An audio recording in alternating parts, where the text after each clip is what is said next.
Madrid Norte. Sonia Crespo, Onda Cero. 1:50 minutos. Tenemos Halloween a la vuelta de la esquina, una cita festiva que año tras año sigue ganando adeptos, y el momento del año en el que todos tenemos un mayor acercamiento al terror y al miedo. También los niños, que durante el resto del año pues puede que sean menos accesibles para ese contenido, bueno, pues que en estos días se acercan a la sangre, a los vampiros, a los muertos vivientes y también, como no, a ese el juego del calamar, la polémica que este año está salpicando Halloween. De todo ello vamos a hablar con nuestra psicóloga de cabecera, que es Amelia Zamora, psicóloga del Servicio de Apoyo a los Servicios Sociales en la empresa municipal de Tres Cantos. Amelia Zamora, ¿qué tal? Muy buenas tardes, bienvenida. Hola Sonia, ¿qué tal? Buenas tardes. Lo primero, hablar de ese momento curioso, ¿no? Porque Halloween es yo creo que el momento del año en el que el terror, el miedo llega a los peques, pues casi siempre como con un aspecto más lúdico, ¿no? Sí, más lúdico, más festivo, ¿no? Es verdad que es una manera de acercarnos a los terrores clásicos infantiles desde un sitio, bueno, pues más positivo, ¿no? Uh-huh. Así que, bueno, los niños lo identifican. Es verdad que es una fiesta que lleva poco tiempo con nosotros, pero que yo creo que en los últimos años se ha consolidado y se celebra en todos los coles, ¿no? Los niños van disfrazados y demás, así que, bueno, yo creo que si es para festejar y para celebrar, bueno, pues no pasa nada. Y como tú decías, es una forma también de acercarse a los miedos infantiles. ¿Podría utilizarse como herramienta para trabajar con peques que a lo mejor tengan esos miedos, que muchas veces empiezan a tener pesadillas y bueno, pues no sé si se podría utilizar? No lo sé, porque creo que es verdad que los miedos infantiles están bastante ubicados en la noche, ¿no? En ese mundo que ellos todavía no pueden controlar, y las celebraciones que hacemos de Halloween pues son más diurnas, ¿no? Es decir, y más sociales, ¿no? Yo creo que los terrores nocturnos además vienen asociados con esa época de la vida en la que los niños pues empiezan a dormir solos, ¿no? A tener que asumir niveles mayores de independencia y de autonomía. Uh-huh. Y obviamente eso pues da miedo. Uh-huh. Hay una realidad, y es que los niños pequeños son bastante sensibles a los mensajes amenazantes, ¿no? Que suponen los monstruos, los fantasmas o la muerte. Los niños pequeños tienen un pensamiento que es distinto al de las personas mayores, ¿no? Tienden al pensamiento mágico.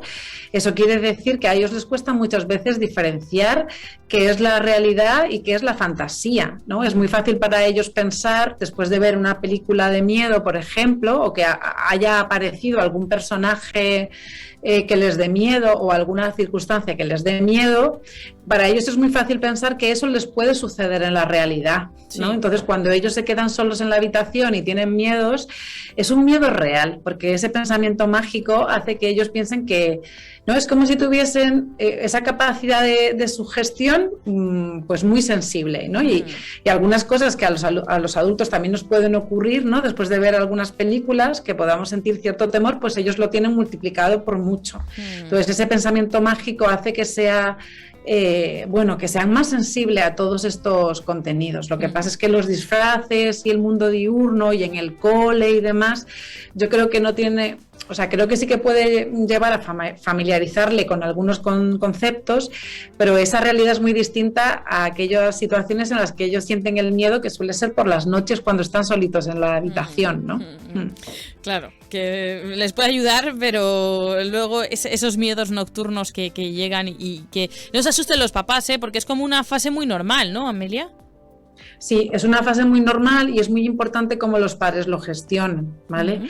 Entonces, bueno, cada caso obviamente tendrá sus peculiaridades, pero bueno, hay que tener mucha paciencia, mucha capacidad regulatoria de ese miedo y seguir animándole a la autonomía, ¿vale? Porque es verdad que algunos padres que ya al final ven perjudicado mucho su sueño y están muy cansados, acaban pues o yéndose a dormir con el niño a la cama o durmiendo con ellos en la habitación, y entonces bueno, eso se puede hacer un tiempo, pero bueno, yo creo que hay que tener mucha paciencia, ser comprensivo y no cesar en ese objetivo, ¿no? que tienen los padres en el desarrollo de los hijos, que tiene que ver con que los chavales vayan siendo capaces cada vez más de lograr autonomía, independencia y autosuficiencia, ¿no? Emocional en algunas cosas. Entonces, bueno, pues es complicado para algunos padres, pero es importante, ¿no? que se pueda hacer este trabajo. Teniendo en cuenta todo lo que nos has contado, ese pensamiento mágico, esa diferente percepción de lo que es la realidad y de las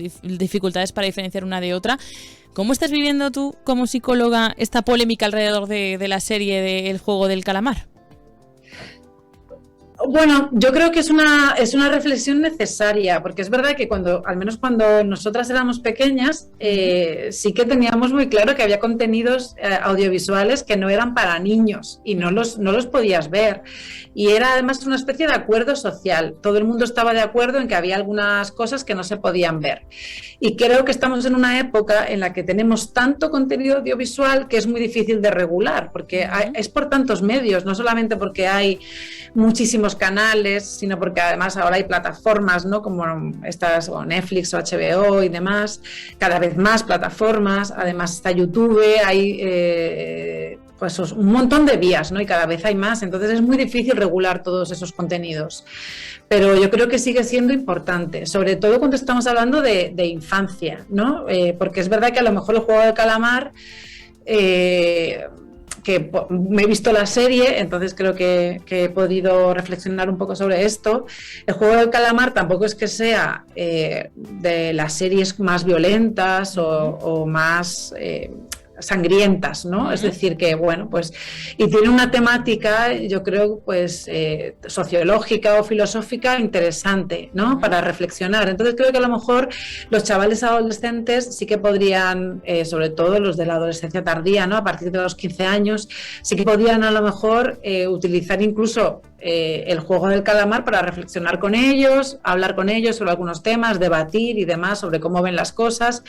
Hay una importante crítica social, crítica al sistema económico, ¿no? El endeudamiento, ¿no? que genera también el consumo y demás. Entonces, bueno, creo que es muy interesante para poder trabajar con los adolescentes. Ahora bien, no creo que los niños pequeños, que aparte del pensamiento mágico, que también les puede llevar a pensar que esto que ven en la película puede existir en la realidad, hay otra de las características del pensamiento infantil que hace que yo creo que no tengan capacidad de entender muy bien esta serie, ¿no?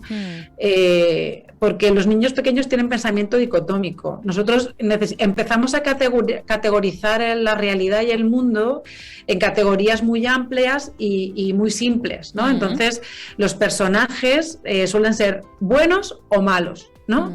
Y necesitan entender el mundo desde ese lugar. Les cuesta muchísimo entender los personajes complejos y en esta serie los personajes son muy complejos porque es muy filosófica. En el fondo está hablando un poco de la naturaleza del ser humano en situaciones muy límite, ¿no?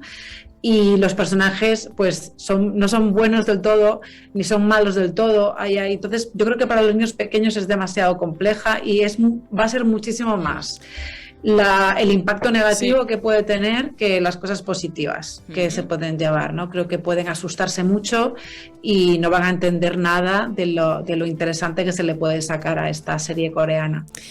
Pues lo que ha sido interesante es hablar con Amelia Zamora, nuestra psicóloga del Servicio de Apoyo a los Servicios Sociales de la Empresa Municipal de Tres Cantos, acerca de este tema. Acercarnos desde la reflexión, pues siempre enriquece a todos y es un placer hacerlo los lunes con Amelia Zamora. Hoy martes, porque ayer nos quedamos sin tiempo, así que le agradezco que me haya permitido esta licencia de cambiarle el día. Amelia Zamora, un placer, muchas gracias.